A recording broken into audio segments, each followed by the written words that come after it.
Hello and welcome to another video, and good afternoon from Paris, France, where I'm at Charles de Gaulle Airport, and thanks for joining me on a very exciting day as I get to check out an aircraft and airline combination I've not tried before. That A350 over my shoulder is about to take me to Washington Dulles, 8 hours over the Atlantic Ocean, and I'm flying in business class. Let's go. Air France is in the process of renewing its fleet with 38 Airbus A350s arriving over the next few years. These state-of-the-art aircraft are now flying alongside the airline's Boeing 787s and their 777-200, 777-300 and A330 aircraft in the long-haul fleet. I was at Charles de Gaulle early, and with no gate published yet, I tried to use the airline's flagship lounge at the L Concourse.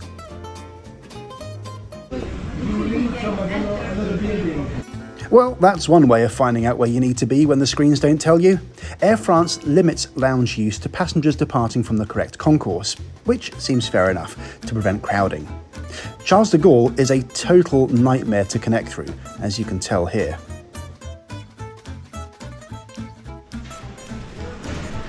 Wow, I wonder where the late flight was from. There's a lot of people running. Thankfully, that's not me today. We've got an 8-hour layover.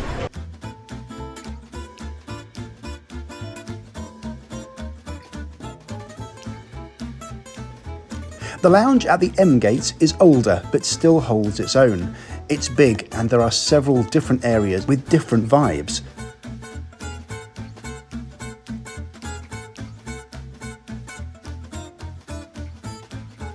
There's also a decent buffet selection, especially if you like bread.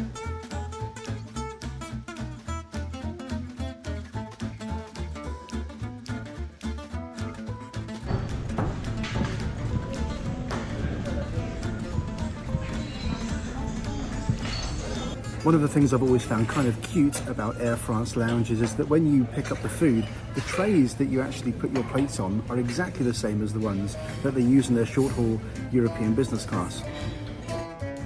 There's a spa here run by the French cosmetics company Clarins, but unfortunately all the appointments were taken. I was just too slow.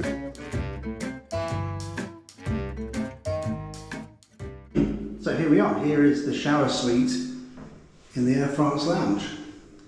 And unlike the Clarins spa, you can just turn up and get one of these. There's no need to book. Of course, towels and toiletries are provided in the shower.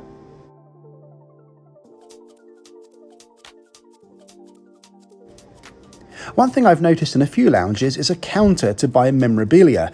This A350 model is very nice, but it's very expensive.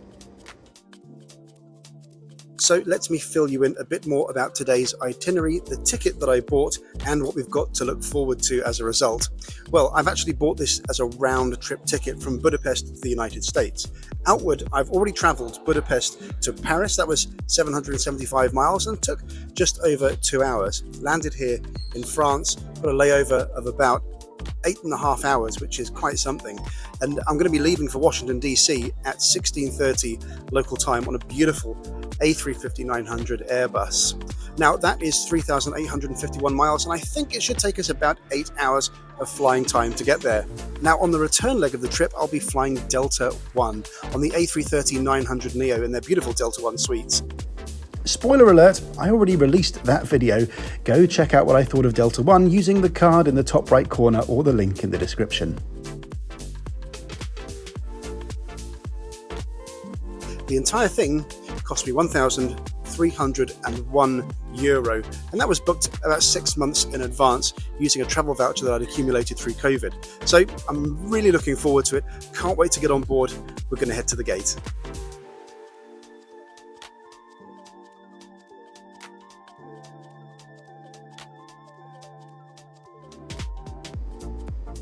We are riding Yankee Mike today, an A350-900 which is less than a year old. At the time of this video, only the afternoon flights to Washington, AF-26, had the A350, with the earlier flight being operated by a Boeing 777. Today's video sponsor is Surfshark, an award-winning VPN. Surfshark is part of my travel arsenal for a whole list of reasons. If you aren't attracted to the idea of leveraging lower ticket prices or staying safe on public Wi-Fi, maybe the whitelisting facility, industry-leading encryption, and the fact it's the first premium commercial VPN with locations in over 100 countries might convince you. It's so annoying when you can't access some of your favourite content overseas. Surfshark can help. Activate the VPN, select an appropriate spoof location, and hey presto, access to your favourite TV show is restored. It's dead easy and costs absolute peanuts too. You'd be mad not to consider it, especially as Surfshark have a special improved deal for the holidays. Go to surfshark.deals/ringinit for 85% off and 3 months extra for free of Surfshark VPN.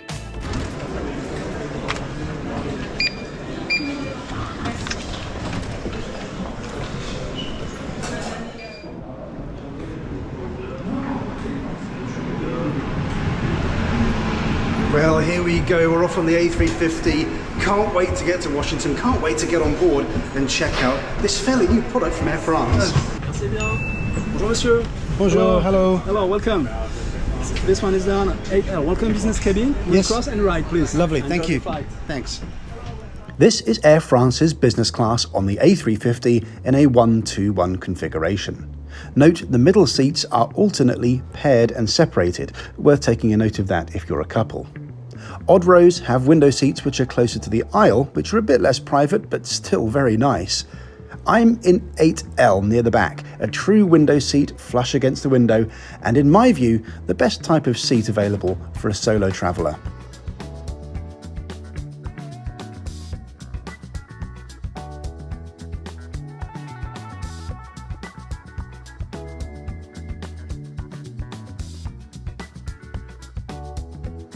I often try, where I can, to sit further back in business class for a few reasons, but the main one is to get a good view of that gorgeous wing there.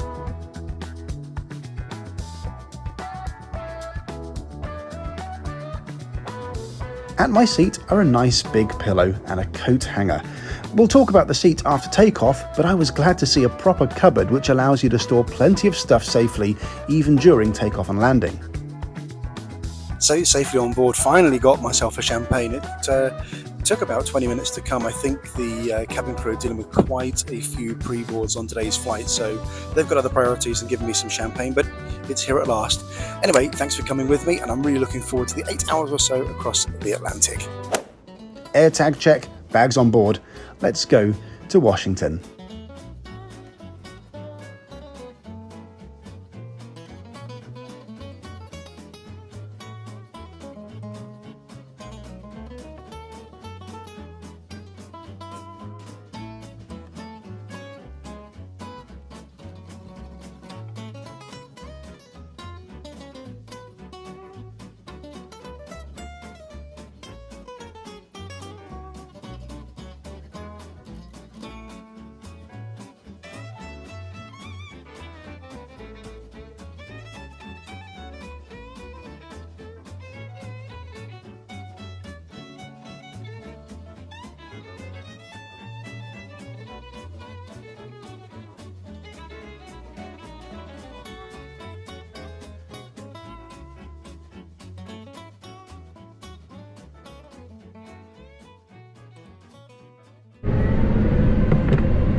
A feature I like on the A350 is that some airlines opt for these electrical window shades. Well, I think they're cool anyway.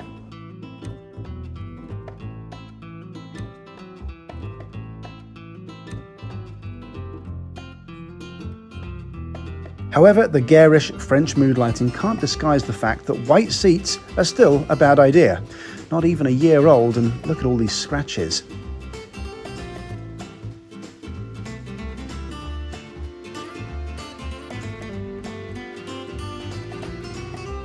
The footwell space is good, and even underneath the seat is clean and tidy. This is usually a bit of a dirt trap. I like the controls of these seats, placed far enough away from resting position of your arms so you don't touch them accidentally. Overall, this is a good seat with excellent privacy, and not that you need it, but you can always slide out this little shield if you want a bit extra.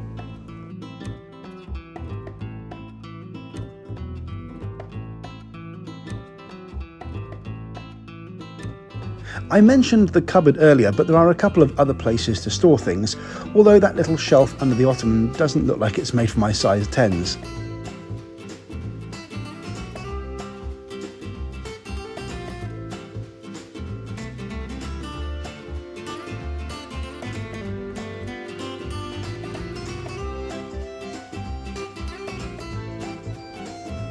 Wi-Fi was very good.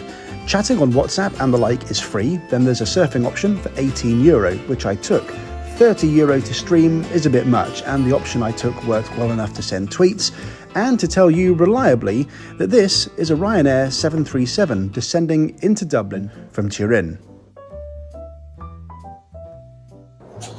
One of the top reasons to fly Air France across the Atlantic this year is, in my opinion, the menu. It's really quite something. Air France commissioned a 3-star Michelin chef, Anne-Sophie Pic, to create this menu, and I have to say, this is absolutely fantastic, a mind-blowingly good menu. I'd rank this as the most impressive and ambitious menu any European carrier has right now in business class. Food and drink are the foundation of good hospitality, and Air France has really pushed the boat out here. And I've been thinking why I like Air France and KLM so much. They're two halves of the same airline these days, but while KLM is fun and funky, Air France is a bit more conservative and old school. I like them both equally, but wow, this food was delicious. And I will point out, Air France gives you the right amount of cutlery too. No eating fish with the same knife you just buttered your bread with.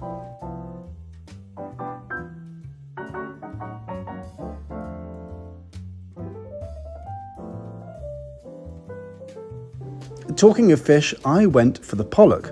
This is by far the easiest dish to mess up in an aircraft oven. It was outstanding, one of the tastiest meals I've had in the air this year.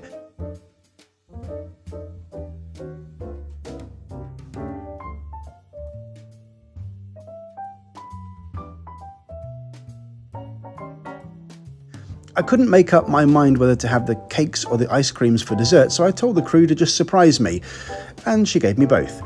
It's a hard life.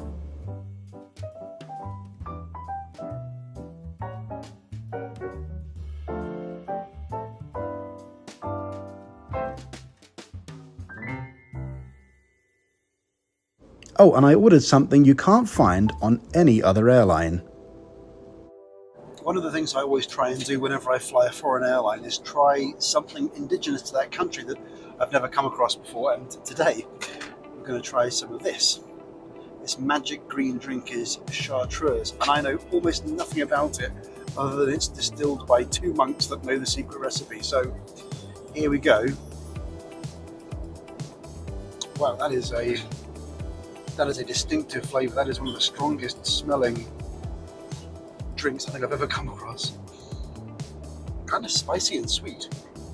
Let's give it a go.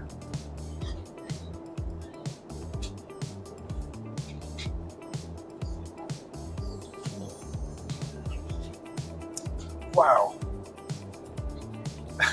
that is some strong stuff. I'm not sure I'd order it neat again, but I bet that tastes amazing in cocktails.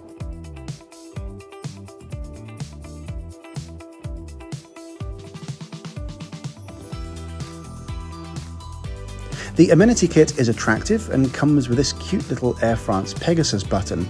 And there's decent quality toiletries and Clarins stuff in here too.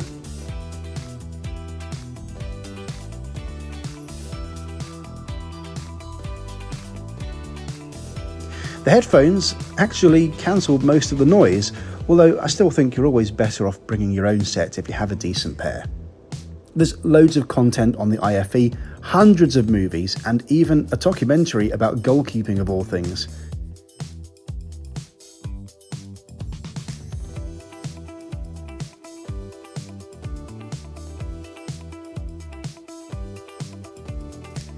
I was just about ready for a nap in this 78-inch flatbed, which was plenty comfortable.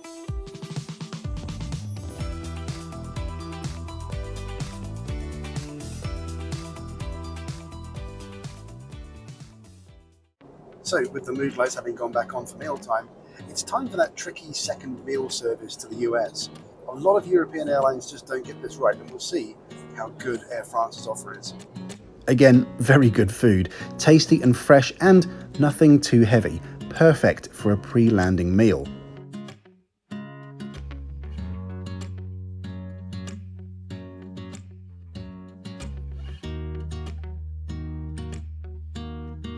It's fair to say Air France is not a universally popular airline. I'm sure there will be people in the comments that will be telling me how bad an airline it is.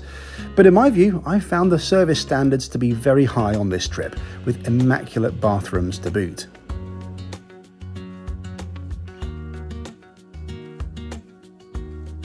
Some of you ask how I know all the landmarks I fly over. Well, some I recognise from memory, but others, like, let's get this right, Moosluk-Miguntik Lake, I need a bit of help from the Wi-Fi.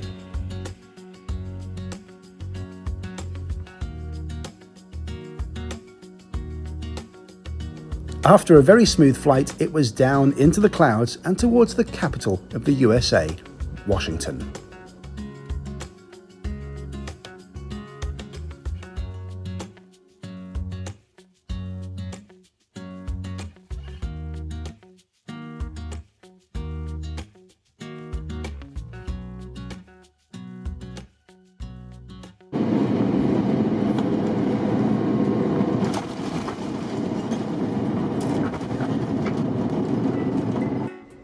Overall, I was very impressed with Air France on this trip.